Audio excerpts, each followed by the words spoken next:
I was also just like surprised. Welcome, everybody. Thank you for joining us. I'm John Haig. I am the co-director of the Los Money Center for Business and Government. We're extremely fortunate today that we have Jack Loom and Jason Furman with us, and Bob Greenstein, who is one of our fellows. We'll introduce him shortly. Obviously, the topic today is approaching the debt limit showdown, the catastrophe Loom. I want to welcome also all the people that are online. For those of you in the room, evidently some 500 people signed up to watch this on Zoom, so don't think you're here all alone. I have the most important task of letting you know that if you have to leave early, you should go out this door over here, because there's a forum event tonight. You can go out through that way. But with that, I just really wanted to say thank you for coming on this pretty critical and pretty important topic, certainly for the United States. And I will hand it over to Bob. Thank you very much, John, and welcome everybody to today's event on the approaching debt limit crisis. There's so much to cover here. We want to get right down to it. With us are two of the finest individuals anywhere to discuss these issues and to guide us through them. Jack Loom. Thank you. My research assistant finds I forgot to turn my mic. Jack Loom was the Secretary of the Treasury, and before that, the White House Chief of Staff for President Obama. Prior to that, he was the Director of the Office of Management and Budget for both President Obama and President Clinton. Jason Furman is now a professor here at the Harvard Kennedy School and in the Harvard Economics Department. He was, for President Obama, the chair of the President's Council of Economic Advisors. Before that, the Deputy Director of the National Economic Council. And both of them were deeply involved, were very much in the middle of the debt limit crises of the Obama years. In fact, Jack was President Obama's lead negotiator in the negotiations with the congressional Republican leadership in 2011 over the debt crisis that year that led us right up to the brink of default. So we're going to have a discussion with Jack and Jason about a number of the issues relating to the approaching debt limit crisis, after which we will turn to questions from you, the audience. I should note that Jack and Jason, as people who both served in the Obama administration during the debt limit crises of those years, have some similar perspectives. When we get to the Q&A, I want to encourage people who may have different perspectives or viewpoints to ask questions or offer comments. But now we want to go right to it. Let me start with a question to either or both of you. Can you briefly explain what the debt limit is, what purpose, if any, it serves, and what happens if we breach the debt limit? Pretty simple question. You want me to take that? Sure. It may be hard to imagine since we mostly deal with the risk of default when we talk about the debt limit, but it was a reform. It was designed to make it easier for the federal government to meet its obligations during World War I. Before World War I, Congress had to vote on every borrowing. The debt limit gave the executive branch room to manage what was then a very rapidly growing federal presence because of World War I. It wasn't meant to be the kind of device that it's come to be, which is kind of high stakes negotiation over whether or not we continue to be able to operate or keep the full faith and credit intact. It was actually meant to simplify the process. What happened over the years is it became a must-pass bill, and it became kind of a vehicle to do other things. That was not an enormously dangerous thing because if you haven't noticed, Congress doesn't usually act until the last minute. Must-pass bills create action-forcing events. And as long as there's a kind of normalcy to the way government works, attaching other things to the debt limit or the debt limit to other things, it didn't create enormous peril. It started to change dramatically in the 1980s. And in the 1980s, there were much higher tension negotiations. But having been in those negotiations, at the time I worked for the Speaker of the House, Speaker O'Neill at the time, nobody really thought that default was an option. It was still really an action forcing moment. It changed in the mid-90s when the divided government, then Speaker of the House, Newt Gingrich, set up the debt limit as a test of whether or not he could get his program, his Contract with America, through. I won't go through the whole history of how that got resolved, but I'll just refer to my former, my friend and the person who I worked for when I was deputy director of OMB, Alice Rivlin. And she said at the time, nobody really believed he was going to default. It was still a negotiating tactic. Now, it wasn't without its peril. Then Treasury Secretary Bob Rubin had to invent some new devices to get through the deadlines. Congress threatened to impeach him because they didn't like what he did. And in the end, Congress kind of did what it had to do. It passed the debt limit, not before it shut down the government on spending issues, not before it got severely hurt in public's mind because of that. But the debt limit itself, while we had to do extraordinary things to avoid it becoming a crisis, it was still a remote idea that default was on anyone's agenda as a possible path. That changed in 2011. In 2011, it was, I think, fair to say, and correct me, Jason, if you think I'm overstating this, there was a faction that thought it would be better to default than not to get what they wanted. And we ended up in a negotiation that had no obvious endpoint. And in the end, it was concluded with a very difficult negotiation of what became known as the Budget Control Act. But even the night the final agreement was reached on the Budget Control Act, it was not clear if we were going to be able to avoid default. We were watching Asian markets open, not sure if the world thought we were defaulting. And we had open issues that we almost couldn't bridge. We're now in a world where people accept that if you have a divided government, you can demand whatever you want. There were demands in the Obama administration to repeal the Affordable Care Act. There are demands now in the legislation that Speaker McCarthy is putting on the floor to repeal most of what has been accomplished in the first 2 years of the Biden administration. And you have this situation where the risk of default is being used as a cudgel in a different way. I won't go on any longer. I don't know if that was more than you wanted about. Wanted to add a little bit of brief international context. First, I wanted to list all the countries that have debt limits. And then I wanted to, there are none. I wanted to go on and say that there's a lot of debates over what type of fiscal rules to have. There are countries that have, if your debt's too high, you have to cut spending or raise taxes, or if your spending or your deficit or some aspect of your budget goes, you have to correct it. That's not what this is. This says basically, if you go over this, you default on your debt, not you make any changes in the future. And that's because unlike the rules you see in other countries, this was never intended as a rule to change the fiscal path. As Jack said, it was a way to just make it easier to borrow.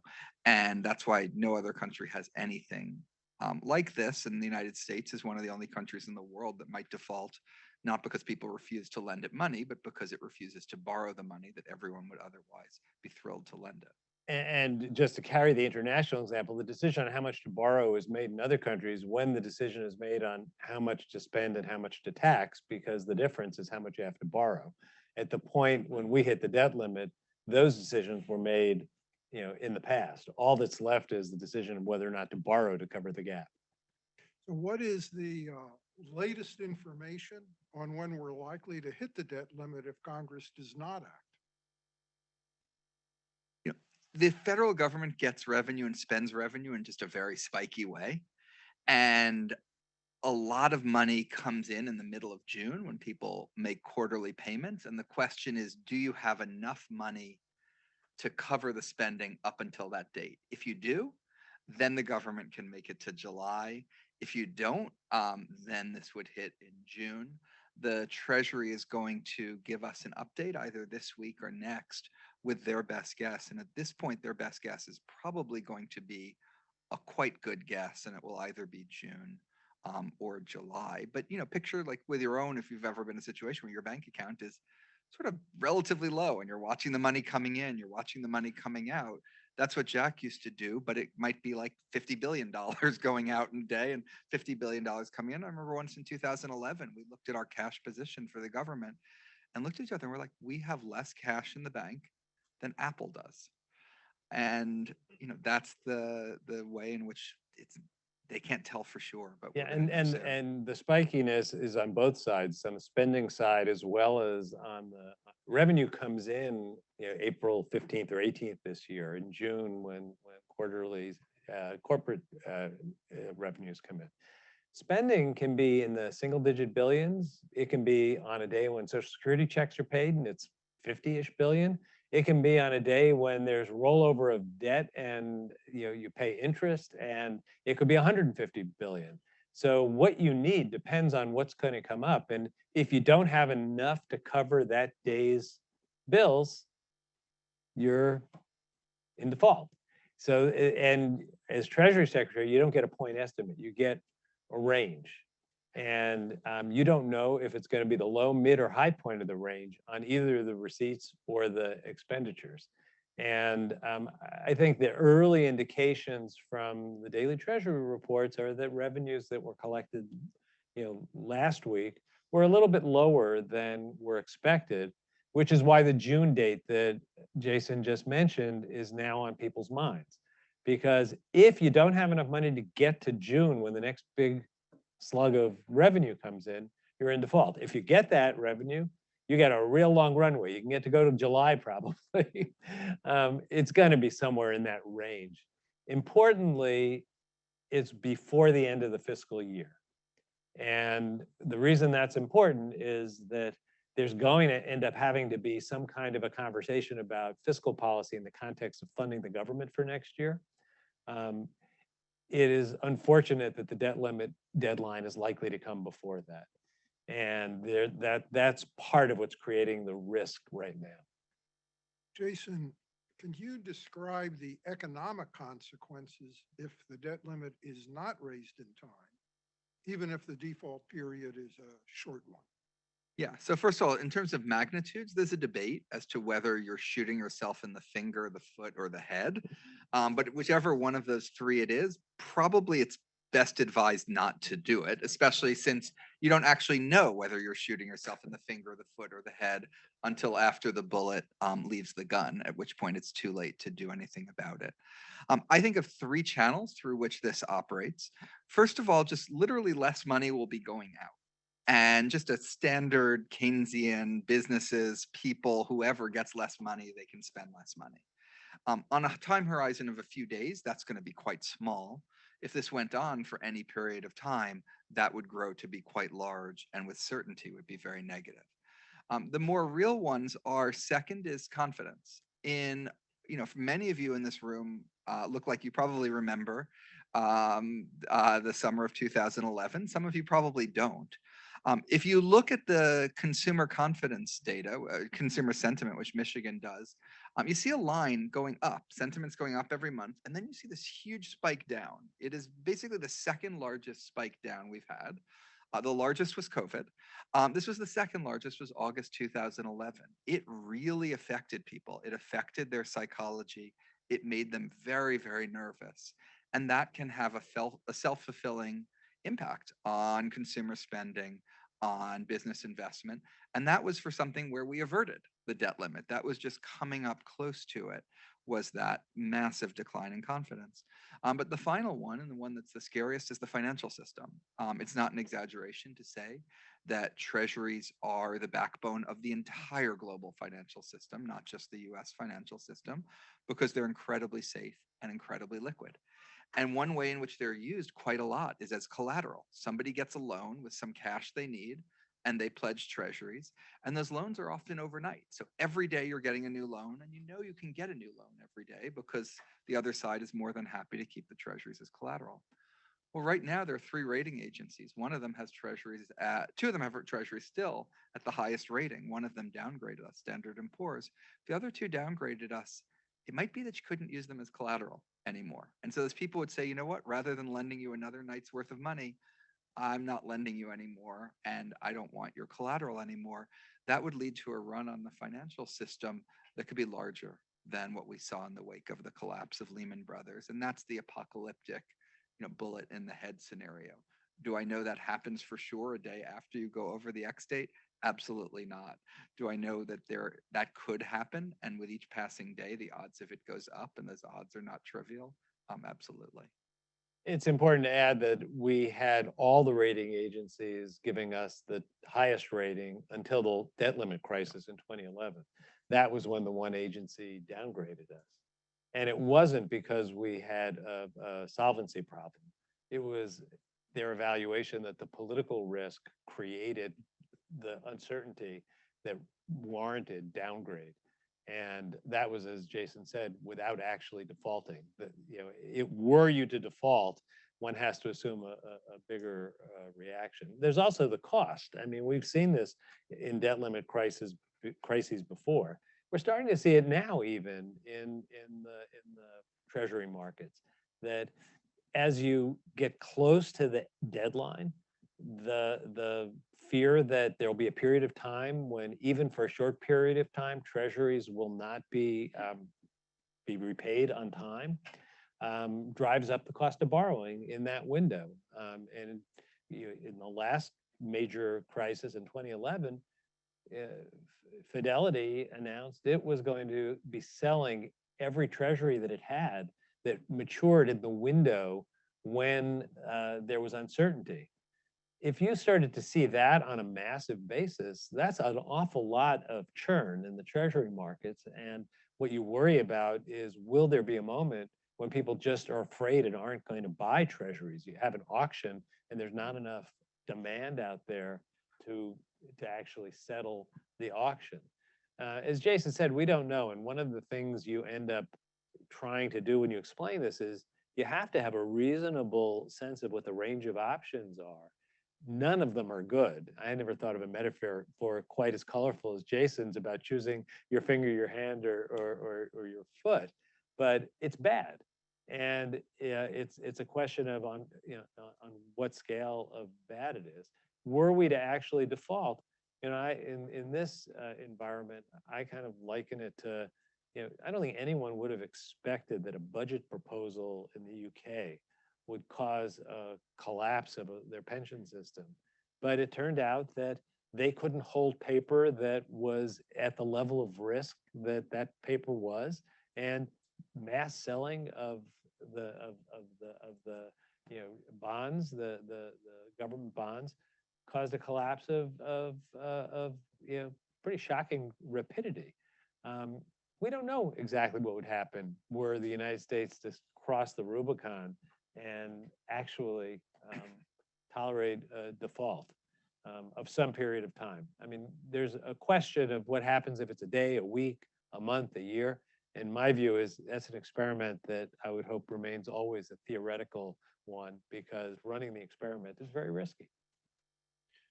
So, building on that, Jack, can you assess the current state of play? The House Republicans are insisting on some pretty radical policy changes in return for raising the debt limit, while President Biden is declining to negotiate on this. You were right in the middle of the 2011 showdown that, as you said, took us to the brink of the fall. I'd be interested in assessing the state of play. Could you sort of tell us whether, and if so, how, the 2011 showdown and the perception that each side has of what happened then are influencing the current showdown that we're heading into? Well, 2011 certainly left an impact on all of us who went through it. Jason and I were in a room with the then vice president for many hours as we contemplated what painful steps we were willing to tolerate to avoid default. I can certainly speak for myself, but I think this was a broadly held view. Coming out of the 2011 negotiation, our view was it was not prudent to think that you could get to that point again and necessarily have a solution that everyone could live with. The scale of the demands had grown so out of proportion that the risk of even an accidental default had grown to the level where you couldn't stand on the edge of the cliff and just play chicken. We took the view in 2013 that we weren't going to get into a negotiation again. And it was a little controversial at the time. We said, look, Congress, this is your responsibility. We'll negotiate with you on other things. We're not negotiating on the debt limit. In the end, Congress did pass the debt limit then and every time since then until now it's a question. I think the idea of negotiating, you have to split into two pieces. It is not a reasonable position in divided government for any branch to say, I won't negotiate with the other on fiscal policy. You have to negotiate fiscal policy. Congress is going to have to pass appropriation bills. The president's going to have to sign them or the government won't function. That's the most basic level of the government functioning. That's different from one branch having the kind of nuclear weapon to threaten the other branch with unless it gets everything it wants. And I think the Biden administration correctly tried to divide the issue. Whether they did it effectively in terms of communication is a separate issue. I think it's now clear, they've made clear that they're prepared to negotiate on fiscal policy. They're just not prepared to do it with the threat that if we the Congress, don't get what we want, we, the Republicans in Congress, don't get what we want, default is the only option. So I think the idea coming out of 2011, was that you had to figure out a way to take some of the risk out of the debt limit deadline. Now it's easy to say, but you have a very different view in Congress. The view in Congress, certainly on the part of the Republicans, is this is the thing they need to do. We don't agree with them on policy. We're going to stay at it. We don't want to default. They don't want to default. But then you look, and I know Bob's going to go through in a few minutes some of the content of what's in the proposal that's been put forward. It does amount to a repeal of most of the first 2 years of the Biden administration. Query whether that's a reasonable basis for negotiation. If you don't abandon everything you've accomplished, you're going to force us to default. That's not a reasonable negotiation. Now, in the end, the safer place to have that negotiation is over fiscal policy, over the budget, through the regular order. In reality, it's very hard to untangle them. Even if you're not negotiating over the debt limit, it is not unusual for there to be a fiscal deal and the debt limit to be attached to it in the end. But it's very different to sit down at a table and discuss, well, how much money should we spend this year and next year? And then once you agree, say, what else do we need to do, and agree to some other things, and then you attach a debt limit to it, than it is to say, if you don't submit to outrageous demands, default is the option. We're at a point now where the political process is in the early innings. That doesn't sound so good given the dates we've used. It's almost May and the deadline is in June. You would hope we were beyond the early innings. If the House passes the McCarthy package, which I suspect they are likely to do, the Senate is not likely to pass it. It takes 60 votes in the Senate. And then the next step is a very murky one. If I had my druthers, they'd start a negotiation over fiscal policy. They'd start by talking about what the spending levels for this year and next year should be. If they want to talk about having some kind of a budget process with a outside group looking at it, they would talk about that. But it wouldn't be connected to the debt limit. The problem is the debt limit is probably coming first. So they may have to find a way as an intermediate step to kick the debt limit out to the other side of a fiscal policy debate. That would require putting it up for a vote. I don't like to go right into the kind of deep politics of it, but in this case, it may be the essential issue. If you look at the way Speaker McCarthy was elected Speaker, he has a really, really hard political challenge. He has a group that's very small that can call for a vote of no confidence and take his speakership away. that may or may not like anything he can agree to with the Democrats in Congress and the White House. He has to figure out a pathway to balance agreeing on fiscal policy, as there will have to be an agreement at some point, without losing his speakership. And the price for him is ultimately going to be, did he put a vote on the debt limit forward in a way that made it possible for Democrats with a few Republicans to take away this great leverage? That adds up to me to a much more dangerous scenario than we saw in 2011, when we ultimately were able to negotiate something just barely, without that very, very close margin and immediate threat to the speaker potentially losing the speakership. I don't know Kevin McCarthy well enough to make a bold prediction, but it is a terrible choice to put a leader in. Obviously, leadership requires that you step beyond your own personal interests at some point. I think some would argue that Speaker Boehner lost his speakership over the debt limit. And one could even argue that Speaker Ryan lost his speakership over the debt limit. I don't know what decision Kevin McCarthy would make. To me, that means the odds here are it's going to be a very nerve-wracking period before this is resolved. I agree with all of that. Let me just say the argument for it being resolved is that Senator McConnell does have a long history of being pragmatic. In 2011, he invented this complicated fig leaf called the McConnell mechanism that I don't even remember all the details and wouldn't bore you with it if I did, but it involved they could pass something and we could veto it and they could do something. They could basically, they could always vote against it. Right. Basically, it just sort of let them say they didn't vote for it. It was Obama's fault. But they voted for the thing that enabled it to happen for them to then go on to say it was Obama's fault. And that was fine with us. He said, I think he even used the phrase, like, if you want me to wear the jacket, I will. So I think Senator McConnell is pragmatic, does have a history of solving these things. And there are, if you put this to a secret ballot in the House, it would clear way more than 218 votes in favor of raising it. Now, there's a big gap between how people would act in a secret ballot and how they'd act in public. So nothing I just said guarantees it gets raised, but I think that is the case for it, plus the fact that it's always been raised in the past. I did want to add two other things. One is, the 2011 negotiation that both of us wish we could forget, but can't stop talking about because it was so traumatic.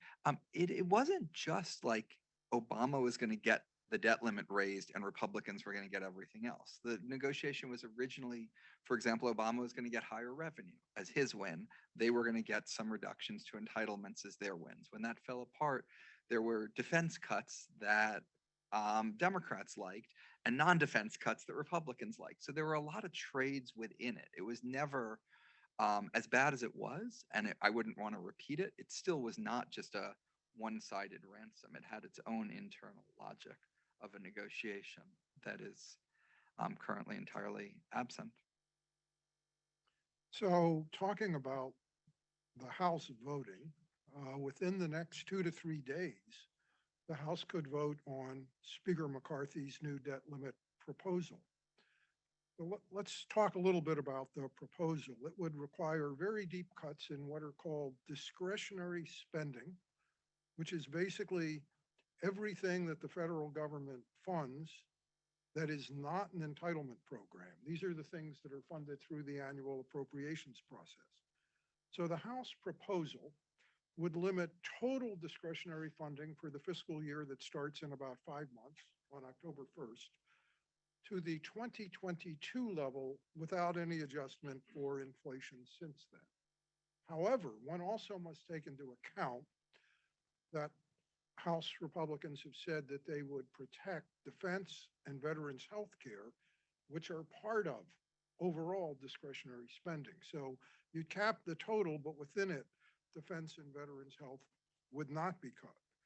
There's a new analysis out yesterday from my old colleagues at my former organization, the Center on Budget and Policy Priorities, that finds that under the House proposal, if you protected defense and veterans health care, then the rest of the federal budget outside of entitlements and interest payments, we're talking here about education, childcare, housing, environmental protection, the national parks, medical research, Pell Grants, and more, that it would have to be cut 33% below today's level adjusted for inflation. And because there would be further cuts under the plan in the years after that, by having discretionary funding fall behind inflation, that by the 10th year, total funding for the federal budget outside of entitlements, defense, veterans health, and interest payments would be down 58% from today's level adjusted for inflation. In other words, over the course of a decade, the federal government outside of defense, veterans, entitlements, and interest would be cut more than in half. Jack, as you referred to, the plan would also sharply cut back incentives for clean energy, encourage more fossil fuel production, eliminate the funding provided in last year's bill to the Internal Revenue Service to combat tax evasion, cancel President Biden's student debt relief measures, and essentially preclude any comparable measures in the future that the Biden administration might otherwise want to take, and impose more severe work requirements on some millions of Medicaid beneficiaries and some additional food stamp beneficiaries. An issue I've been particularly interested in. These requirements are harsher, I think, than many people realize, because under them, you would actually have to find a job or enroll in a work program, but there's a scarcity of slots in work programs. So pounding the pavement, looking for a job wouldn't count. You would actually have to find a job or a work program slot, or else you could be cut off and potentially become uninsured. There are many others I won't go into. It's a several 100-page long bill. In return for all of that, the debt ceiling would be raised for 1 year, meaning that we would likely have another debt limit crisis and have to go through this again next year amidst the presidential campaigns. Both of you have been involved with various policies and programs that would be changed under the bill, as well as you're both familiar with the kinds of requests that were made in the debt limit negotiations in 2011. So I'm interested in your assessments on the House Republican proposal, both as a matter of policy and as a matter of something to secure in return for raising the debt limit for a year. Well, look, I think in 2013, when the demand for the negotiation we wouldn't enter into was repealing the Affordable Care Act, we treated it, I think correctly, as just an absurdly out of proportion demand. I don't think this is that far off. I mean, if you look at the kind of climate change as a threat, the Inflation Reduction Act as the only thing we're doing other than regulatory policy to take a serious step towards it. I mean, just compare, extend the debt limit 1 year, abandon what Congress just approved and was signed into law as a program to deal with it. It's got a disproportionality about it. I mean, I could get into the details of the work requirements or the depth of the cuts in discretionary spending. Even Republican appropriators know that these kinds of cuts in discretionary spending can't work. You know, when they were looking at levels that were 20 and 25%, they already were starting to say, you know, senior Republican appropriators, it just doesn't work. I mean, just a little arithmetic. If you start taking so many things out and you look at what's left, you know, at a 20-ish% cut, things like Pell Grants would be cut $1,000. You take that to 40%, it's $2,000. I mean, that's a huge impact on a small population. I mean, if you want to have a debate about whether or not you should have Pell Grants and what the size of Pell Grants should be, it shouldn't be in this context. It should be in the context of once you've set your spending limits, where do Pell Grants compare to other priorities in terms of the demands? I want to go back to something Jason said, and two things Jason said. First, Hopefully not to disagree. no, actually, if you're going to have a serious conversation about the long-term fiscal policy, it cannot be with just domestic discretionary spending on the table. It just isn't big enough. you can cut, as the McCarthy plan would, about $4 trillion out of discretionary spending over 10 years and not have made a dent in the fiscal trajectory. I mean, unless you're talking about revenues, unless you're talking about, the large entitlement programs, it's not a serious long-term fiscal policy discussion. So it's to some extent, this is just not on the level, because Republicans and Democrats have both taken entitlements off the table, and Republicans have taken revenues off the table. So then the question becomes, what can you do? And you raise expectations to the point where we're going to solve the problem when the only thing on the table can solve the problem. That's going to lead to disappointment of people who actually think they're out there trying to solve a problem. And that's what's going to have to get resolved. It may well be through the intervention of more seasoned, experienced leaders like Mitch McConnell, but that doesn't answer the dilemma of, if you disappoint 5 or 10 House Republicans who are the most far out there Freedom Caucus members, that still is an existential choice. So I guess I am a little not disagreeing with you there, but suggesting the stress there is different than it was in the past. And just on something like the SNAP program, I mean, I remember we were there together in Blair House when the Republican members of Congress came in and they said, we know you love this program. We'd love to cut it, but we recognize we can't because you're not going to agree to that. But here are 2 or 3 small things. And their things were like $5 or $10 billion, maybe less, things like heat and eat. They said, would you even consider those? We discussed them for a while and basically said, actually, no, we wouldn't do that. And they said, we understand why you can't do that. The negotiation over the SNAP program, I remember it lasting almost like half an hour until it narrowed down to this tiny thing. And then that part of it lasted a little bit longer. There was just a sense of, what's sort of realistic to do in this context, and what isn't, that is really absent right now.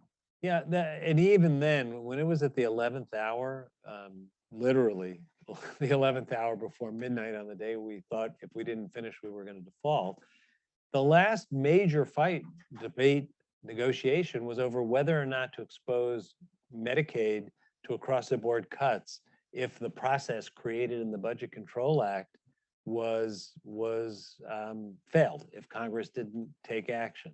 And I'm told it's the only time my colleagues had ever heard me scream and curse in a meeting to make clear that we weren't going to do that. And they could take this to the president and he would make that very clear, but we only have an hour, so you're wasting precious time.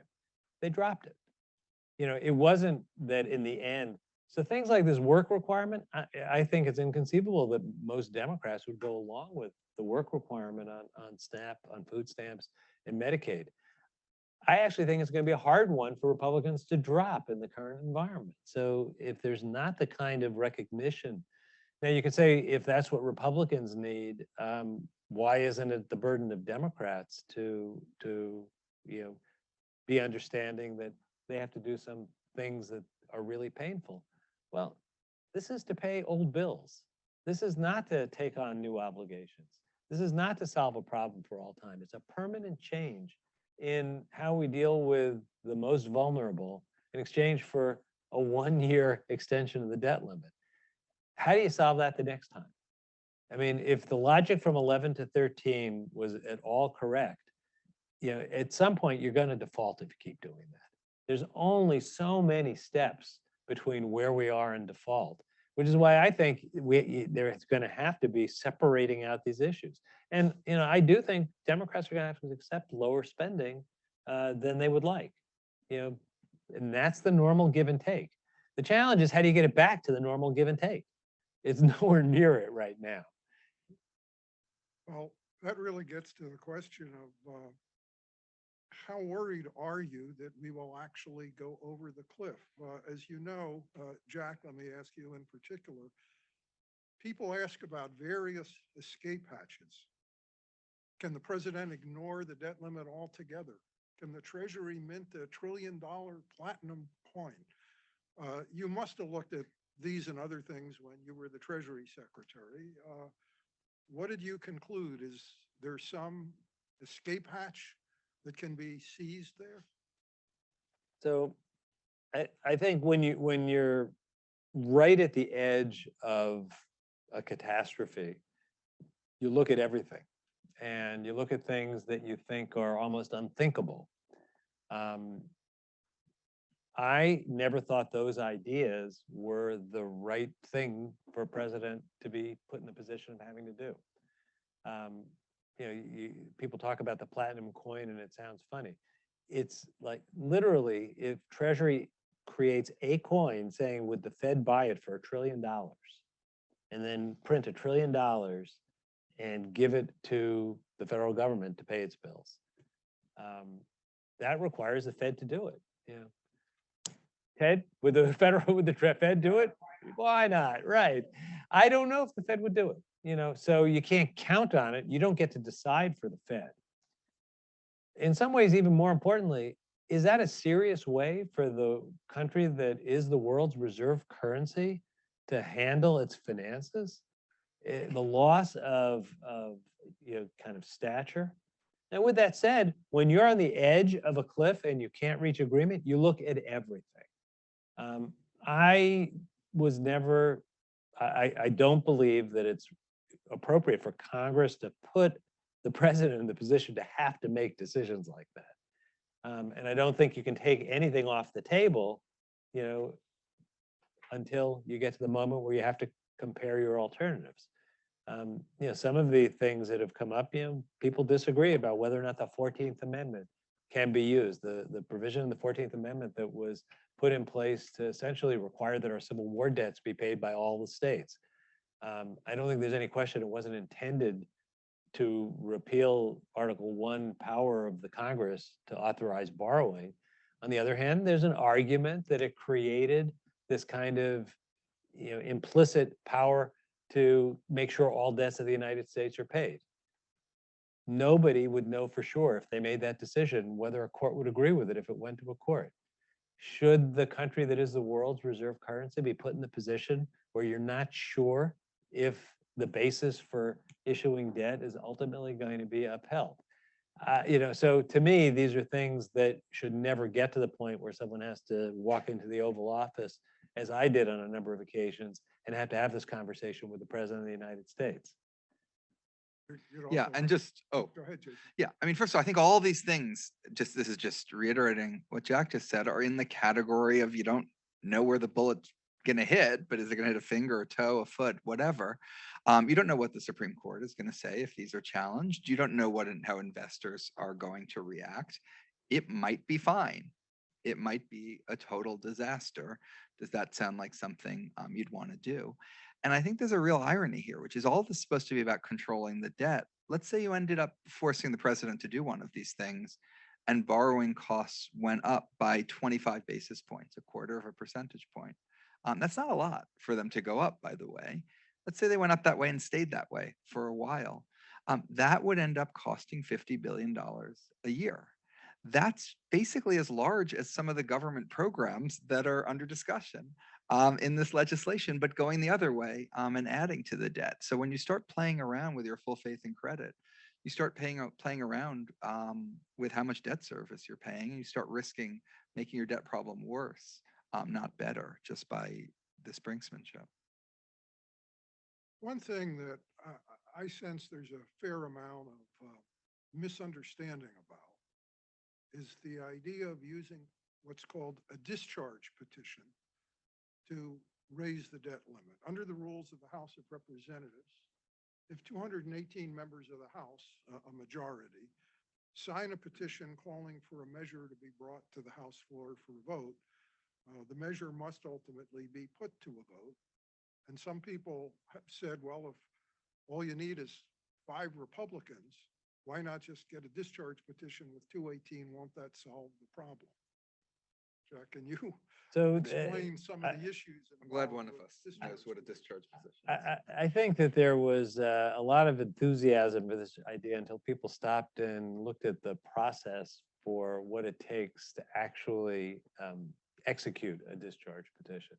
It doesn't take a day or two. It takes 2 months when you get done with all of the layover periods that are required. So you have to know what it is you're going to discharge way before the deadline. And you'd have to know now. I don't know what it would take to get 5 Republicans to vote for the debt limit right now. And I don't think there's a single Republican that would sign a discharge petition now. It's considered an act of extreme disloyalty to your leader to sign a discharge petition. The fundamental power of the speaker is having the ability to control what goes to the House floor for a vote. You're taking that away from the speaker. So there may well come a point where the speaker, like other speakers have said, look, most of you can vote against it. Only some of you are going to be voting for it. And he's looking for a pathway to do that where some of them get to vote for it and he doesn't lose his speakership. I don't think they're ready to sign a discharge petition anytime soon. And I don't think anyone knows what to put in a discharge petition. And I don't think there'll be a lead time that permits the discharge petition to be an effective device. So it sounds a lot more at hand than it really is. So we're going to turn shortly to questions and answers. Before we do, any final observations, thoughts either of you want to make about the debt limit issues? I mean, I would just say that, when I think about 2011 and 2013 and 1985 and 4 and then now, it's a cross between Groundhog Day, like we've been there before, and PTSD. Because you get to that moment and, I know when I've talked to President Obama about this in recent years, he said there's a particular feeling that you get in your stomach when you remember this that's different, because it's very rare that it's your own action or inaction that creates the potential peril we're talking about. It's usually something other people, other countries do to you. And it's a particularly painful thing to be in a position where it may be that the institutional inability to act creates what could be a crisis of modest proportion or a crisis of major proportion, but a crisis nonetheless. Okay, we want to go now to questions from the audience.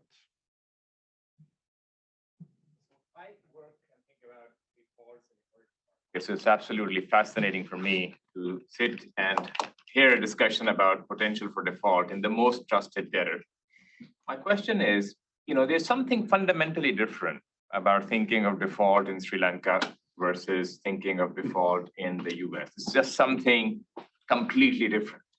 So Jason, going back to your analogy, is it possible that it's neither the finger nor the foot nor the head, but the bullet passes by a very large distance, nothing happens, and in case something does happen, isn't the remedy very simple, that at that stage everybody would come together and quickly raise the debt limit and therefore avoid any catastrophe? Yeah. So let's say we go one day past it. Is it possible the bullet will miss on that day? Absolutely. That is definitely possible that could happen on the first day after. My guess is the stock market would go down, bond markets would do some things, but certainly I wouldn't put the odds at over 50% that you have a catastrophe after one day. I wouldn't put them at 0, by the way. So I wouldn't want to run that experiment. Then you go a second day, then you go a third day. With each day that passes, it's like you're firing that gun again. And maybe it misses the first day, maybe it gets closer the second day, gets a finger on the third day, and gets you in the head on the fourth day. And we don't know. This isn't something, we haven't studied this in other countries. The IMF doesn't have a lot of experience with countries doing this to themselves. So I just would put it all in the why would you possibly want to find out the answer to that question category. As interesting as it would be to you, I'm sure. I'm from Italy, so I sympathize when people are dealing with having that problems, even if this sort of crisis is so extreme also by Italian standards to some extent. So it's interesting to see what's going to happen. Going back to your analogy of the bullet, is it possible that the bullet will end up hitting someone else? I mean, is it possible that the crisis here will be somewhat mild, but might generate some international contagion and create a big crisis somewhere else? First of all, the answer to any "is it possible" question It's related to this always is yes. we just don't know. But yeah, like when the United States catches a cold, the rest of the world catches the flu, or there's an expression that wasn't originally for the United States related to that. Absolutely, there's a lot of countries that are more vulnerable right now. You're talking about a potential increase in global interest rates. The dollar plays a big role around the world. So yes, that could happen. And if there is a financial stability spillover, then it becomes a whole different kind of crisis. Look, we have discovered that when the United States does really risky things, everyone's like, oh, the world's so risky. What should we do? Let's move our money to the United States. Right.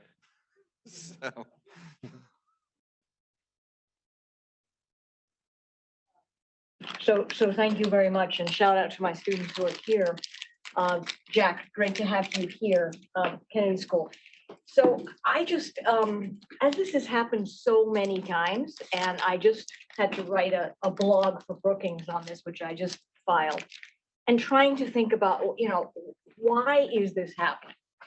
I mean, the root of this, the root of all this is that is not the debt limit. The root is the fact that the country has no functioning budget system, so it is so dysfunctional and has been since 1974, since the budget reforms enacted then, that we really have no functional way of reconciling competing demands for scarce resources. And so if we kind of take a step back from the immediate cliff and think about, why we are on this cliff so often, and think about what are budget reform mechanisms that could potentially work and be enacted. I mean, we have heard about two-year budgeting, about expanding the number of members of the House of Representatives, about overhauling the committee system, which currently features toothless budget committees with, junior members, including former student of mine now running one, and overlapping and overlaying on fiscal committees and appropriations committees. All kinds of different sort of ideas that have come up around reforming the fundamental process to restore some way in which a budget can be done. Now, for all of you who are not as familiar with the 1974 budget reforms, the number of times that the US had a government shutdown prior to 1974 was 0. There have been 22 since then, nearly 200 continuing resolutions enacted for which basically, make the government run on sort of last year's money. So, just as a little factoids around like how dysfunctional the process is. So I'm just really, really curious what Jack and Jason think about the budget reform issue. Let me say in advance, I don't know what Jack's going to say, but I agree with it. So what do I say? Tell me what I think. I don't think the fundamental problem here is the budget process. It's the partisanship in Congress. It's the brinksmanship. It's the size of the debt limit, the size of the debt that voting for it has become so toxic. It's very hard to create a process that forces Congress to do what it doesn't want to do. It's very hard to create a process that forces Congress to change its jurisdictional line so that anyone's giving power to anyone else. I don't think it's impossible to come up with a list of reforms that there ought to be bipartisan support for. I mean, I always thought pay-as-you-go made a lot of sense. And I thought it made sense on the spending side. I thought it made sense on the revenue side. Well, it turns out Republicans have decided it only makes sense on the spending side. It doesn't make sense on the revenue side. You could get back into a conversation about that. And and have a way to take the kind of slope of growth of the debt to a point where people felt they had more control over the decisions they were making. But fundamentally, as long as Congress can always change the rules that it lives under, processes are not going to avoid the fundamental challenge. I think the willingness to shut the government down did change. It hasn't worked out well for those who've shut the government down. Turns out not to be a highly popular thing when you do shut the government down. I think forcing a default would be even less popular were that experiment to be run. I'm not sure the answer is in a rules change. I have loads of ideas about what I would do to run the system better than the way it's run now. I've supported a 2-year budget, for example. Zero chance Congress is going to give up its right to make annual decisions on appropriation. So I think that the kinds of reforms that ought to happen to avoid this kind of peril of the debt limit are to either take something like the McConnell rule and make it permanent so that a president has to take the action, insulating Congress from some of the pain of voting for something unpopular. I don't think it's reasonable to think that Congress is going to say, forget about the debt limit. It is an Article 1 power of Congress. Giving that away is going to require something. When I was young on the Hill, we came up with something called the Gephardt rule, to have it immediately come out of a budget resolution. But you still have to pass a budget resolution, which they don't have such an easy time doing. So processes are all of the commissions and processes that have been put in place to deal with the deficit and the debt have actually not done anything very dramatic to change policy. It's come out of bipartisan negotiations. It's come out of, in the case of 1993, a Democratic president, a Democratic Congress, taking, I thought, courageous action that ended up costing Democrats a majority in the House. You sometimes have to take a risk with your political position in order to get things done. And I think this is ultimately going to fall down to choices like that. Good. I'm only a veteran of 1996. I guess it was 96. So this is a technical question. Can the Secretary of the Treasury prioritize? And would it make a difference if she prioritized so that she continued to pay the debt, but didn't pay it first, right? And then didn't pay the essentially domestic bills? Without legislation that would clarify the current situation, I don't think the Secretary of the Treasury has that power. The president might, under the intrinsic powers of the president, but I don't think the Secretary of the Treasury does. Yeah, might. I said might. There's also Yeah. a technical question. You could probably prioritize certain things like principal and interest. You couldn't say like veterans get their money unless they're like a small business owner veteran, in which case they don't, like they're just. Yeah. And I don't think that's a position any president should be put in, to have to make that decision, partially because of what Jason said. It's impossible to execute. We don't have a system where you can, within a payment system, say, pay these bills, not those bills. The system either pays or doesn't pay. So you might be able to pay what comes out of the bond system and not what comes out of the spending side system. You might be able to have one payment center pay all the bills in it. You couldn't say, I'm going to pay this type of bill and not that type of bill. It just doesn't work. Technically, from a sovereign debt perspective, it's a default on the American public, right? But it's not a default on the bondholders. But I mean, the kind of the technical answer that I would give is that if you have to choose to pay bill X or bill Y, you're saying I'm going to pay one and default on the other.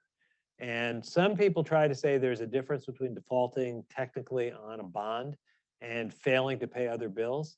But anyone who hasn't paid their electric bill knows what the electric company does when you don't pay your electric bill. They say you're in default and they turn out the lights.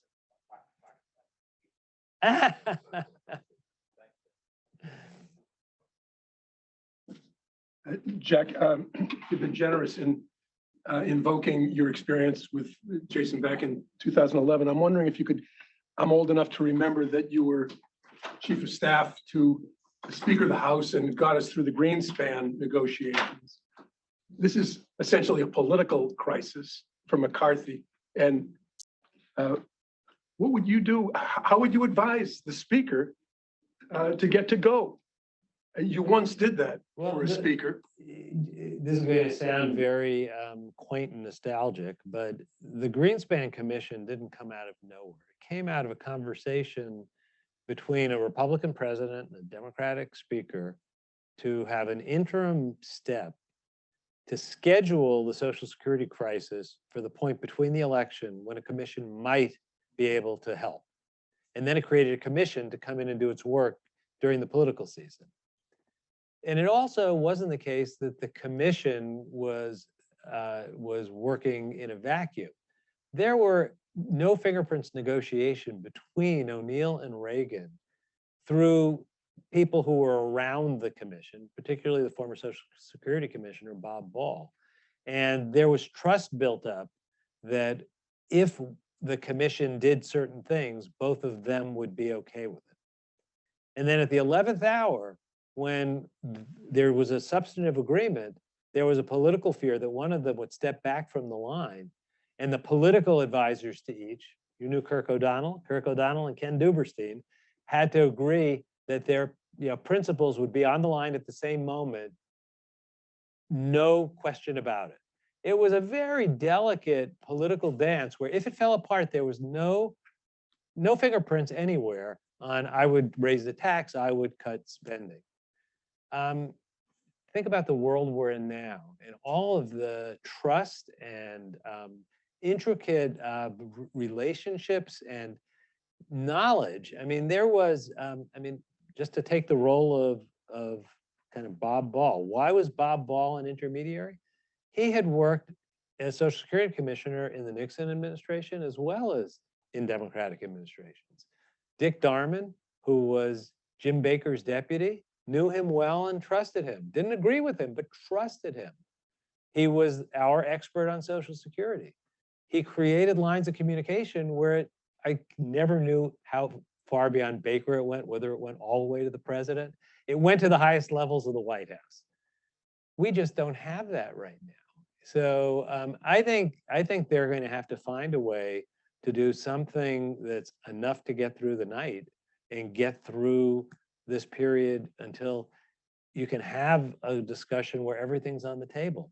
You can't right now, you could create a process that says we're going to look at revenue and we're going to look at entitlements, but there's nobody who's prepared to do it.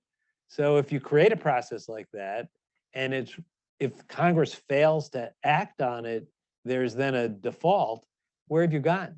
So it's going to take some change in our political dynamic before we can get there. I also think it's going to be important to separate the issues out. If the issue was Social Security solvency in a year, it would be a different conversation than Social Security reduced the deficit.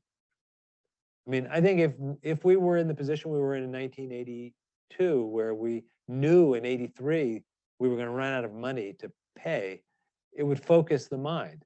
Now, sadly, the options get worse and worse as you get closer and closer. But I don't think this is a moment where there's a big accelerant. So I think cobbling together something that's enough to work for both sides and save some face is the best they're going to do right now. I know it's not a very inspiring answer, Ira. Thank you very much. This has been terrific. I was curious what you think the U.S. can learn from the British experience last fall on either the budgeting or the financial side of questions. I know that you've touched on that a bit already. I think, frankly, almost nothing, because you're talking about a parliamentary system there. And it was the prime minister's proposal that created the problem. Withdrew a quarter of the proposal, withdrew half of the proposal, and the problem was only fixed when she withdrew herself. And that's just, President Biden didn't cause this, nor is his resigning and being replaced by someone else from his party even an option in the country if he had. So I think there's almost no lesson there other than one should be very afraid, because I wouldn't have predicted a budget proposal could have that big a real world impact. I worked on so many budget proposals together with Jack that went nowhere and did nothing. I mean, the idea that someone cared about it would have been touching to us for many of the ones we worked on. It's really hard to assess all the collateral damage that could happen. And that is just a huge example of why taking unnecessary risks is imprudent. Given the present state of the debt limit and everything you've spoken about in this talk, if you each were back in the White House or were working the positions you were in the past, which specific program would you actually be thinking is the most important to focus on not cutting funds on independently? I'm not sure that question is relevant to dealing with the debt limit, because on the spending side, that's going to be decided in a complicated appropriations process where 13 committees in the House and the Senate chop up the budget into each of their pieces. They're not going to decide that, even when there's a negotiation over spending levels for the whole government. What I would advise is get to a serious non-debt limit fiscal negotiation sooner, not later, because time is not your friend. Getting closer to the cliff is really dangerous. And then leave Congress time to work through the spending levels and the usual trades that go on. I mean, I put budgets together for more years than I want to count. Rarely did the exact budget the president put forward get enacted into law. It's a process. So we're going to go now to a question from someone watching online who has sent this in. To what extent does the potential for default affect perceptions in other countries that the days when the U.S. functions as the reserve currency may be numbered? And do legislators on Capitol Hill think about that as they deal with these issues? I get asked that question more than I used to, because there's more irresponsible behavior that gives rise to asking that question. At the moment, our safety is that there's no alternative. There is no other currency ready to step in and be the world's reserve currency. I've thought for a long time, in the context of how we use the privileged position we have, that we have to be very cognizant of that. So when we impose sanctions, do it in a way that the world sees what we're doing as reasonable, not unreasonable. I don't think the world sees it as reasonable to jump off a cliff on your debt limit. So in the family of don't take risks that will make the rest of the world wish they had an alternative, this is on that list. I don't think that were we to see a day or a week of crisis gapping in the debt limit, all of a sudden another reserve currency would emerge. But I don't know why you would take the risk and why you would put energy behind looking for an alternative. And I do think this is in the kind of family of things that it's a self-inflicted wound. Yeah, I mean, let me say, I think the dollar is going to be the reserve currency. There are people here who have heard for longer than I have that it's about to not be, but I've for about 25 years heard that, and it's been wrong.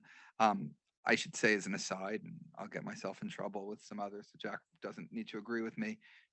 Australia's dollar isn't the world's reserve currency, and Australia does just fine for itself. So I'm not even sure it's the world's #1 most important issue, but regardless, it will be. And of course, it's very important, Jack. I agree. But there's other things at stake here too, which is just America's moral leadership and the vision that countries around the world have about democracy and dysfunction. And every time dysfunctional things happen here in Beijing, they're pointing to that and they're making that argument. So I think there's just a deeper set of what direction does the world go, moral leadership, democracy, et cetera, that I think actually are even more important than the reserve currency. Yeah, if China were ready to have a fully convertible currency, and if China were ready to behave in a slightly different way as a force in the world, it would be more of a threat. I don't think it's a great answer to say there's no alternative. And I think as an economic matter, one can argue how much privilege we get from it. I don't think there's any question, but that as a kind of a country that has the ability to express its will in the world, we have tools no other country has because of dependence on the dollar and the US financial system. And that's a buffer between, having a war of words and a war of guns. And I think it's highly consequential were that to be put at risk. And I don't think it's on the horizon, but what I've said in the context of sanctions, if it might be something that's 25, 50, or 75 years away, don't make it 10, 15, or 20 years away. It's just a ridiculous risk to take. Another online question is about the potential intersection of a debt limit event, if we were to default, and the current weakness or instability in parts of the banking system, and how that they could interact with each other. Yeah, I mean, the biggest problem in the banking system is that higher interest rates have reduced the value of assets they have on their balance sheet. With a recent calculation by a set of economists was that was $2.2 trillion, which coincidentally is the entire capital of the banking system.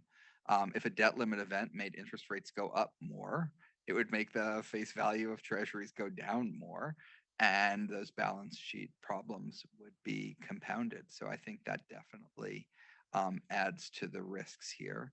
And then also all the liquidity of treasuries is such an important part of the functioning of banks and the financial system more broadly.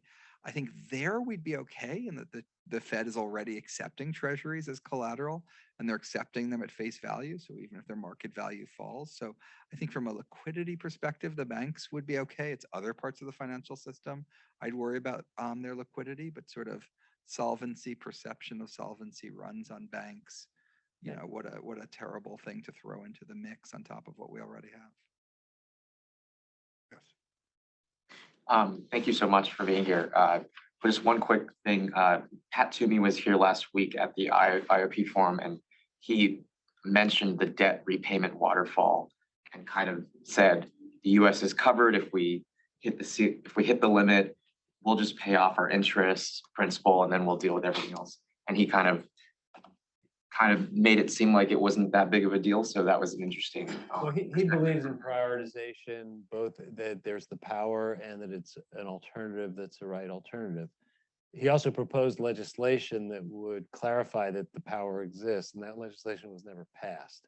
So this would be uncharted territory where a president made the decision to tell a Treasury secretary, pay your bondholders, but don't pay your citizens. There's a real popular decision. People aren't going to get paid for what they're entitled to from the federal government, businesses and individuals, but foreign, lenders will get there even if it's interest only. I predict that would last about a day before it started looking like Swiss cheese in terms of public approval. So I don't know that the power exists. I don't know what would happen if the president used it. I don't think it's a real sound platform to plan on. I've had this conversation with Senator Toomey. He didn't agree with me, and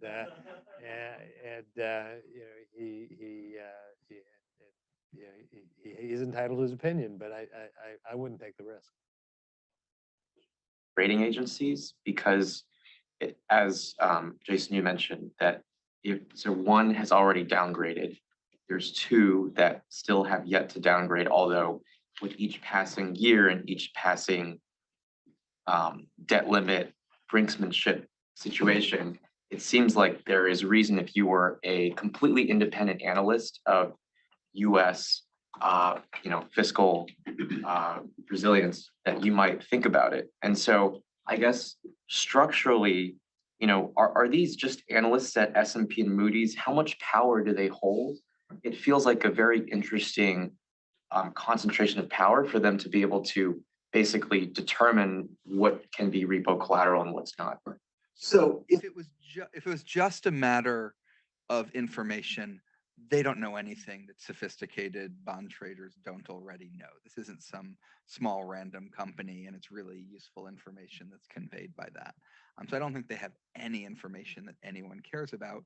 It's just that, as you had implicit in the premise of your question I mentioned before, there's certain cases where it's used as collateral or held in certain funds where the requirement is, that it's AAA or the highest rated.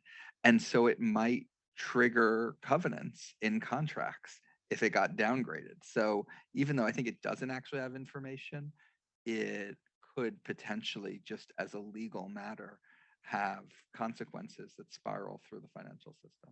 And in 2011, it wasn't just one analyst. It was a major process at S&P. I mean, I remember getting called over to the Treasury Department.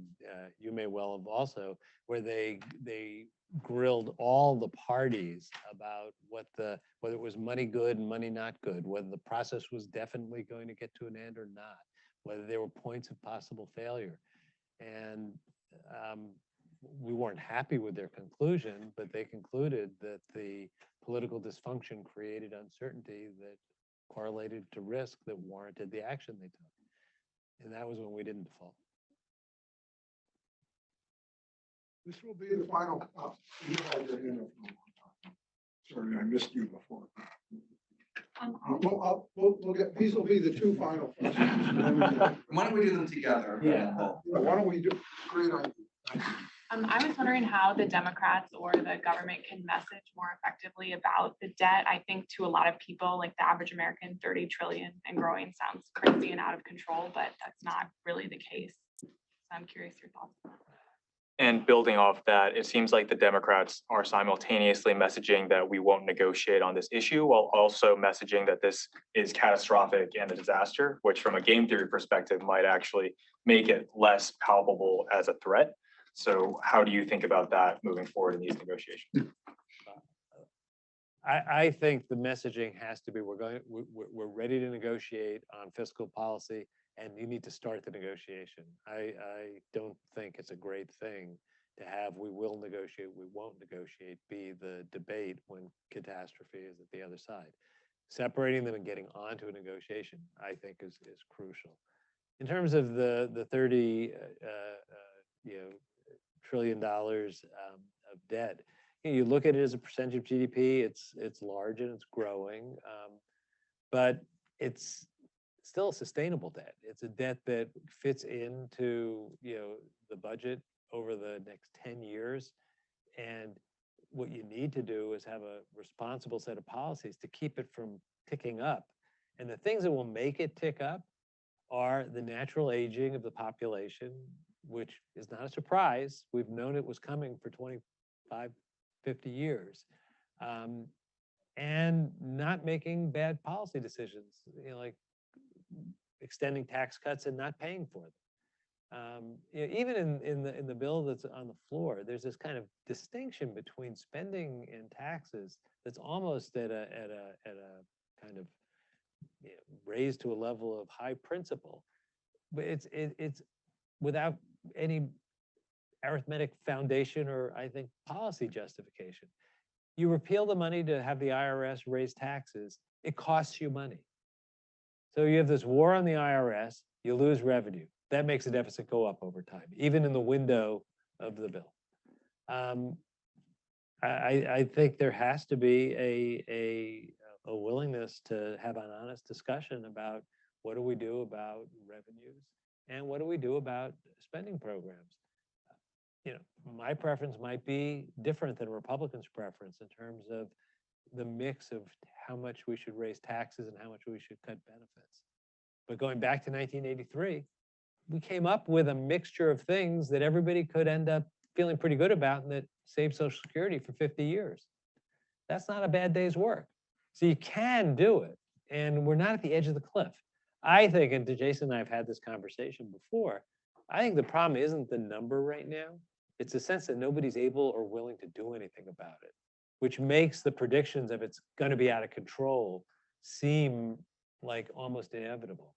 And that's a problem that can only be solved by starting to chip away at it. So I go back to what I said about pay as you go. What does that mean? You don't cut taxes without having a way to offset it. You don't spend money without having a way to offset it. Okay, that keeps the line from going up, the deficit line. Then you start chipping away with what you can accomplish today, what you can accomplish next year. And if you're making progress in the right direction, the economy actually is what's going to help you as much as the decisions you're making. And we're far from that right now. We're at this kind of war of wills where you can scare people by saying the debt's 100% of GDP. But the real question is, are we able to pay our bills? Yes, we are. We don't have to raise taxes to pay our debt. Would I prefer that we had a smaller debt? Yes. If we hadn't gone through COVID, it would have been smaller. If we hadn't had the tax cuts that were enacted in 2017, it would be smaller. I actually was OMB director when we had a surplus. Not just one. No, 4. I was only there for 3 of the 4 years. I left my successor a surplus. So, we never thought that was going to happen, but it took a lot of hard decisions. And, I get back to this because it's about leaders making decisions. There are some members of Congress who lost their seats because they voted to do the right thing in 1993. And they deserve a lot of respect and should be prouder than people who served and aren't willing to take the risks that they need to.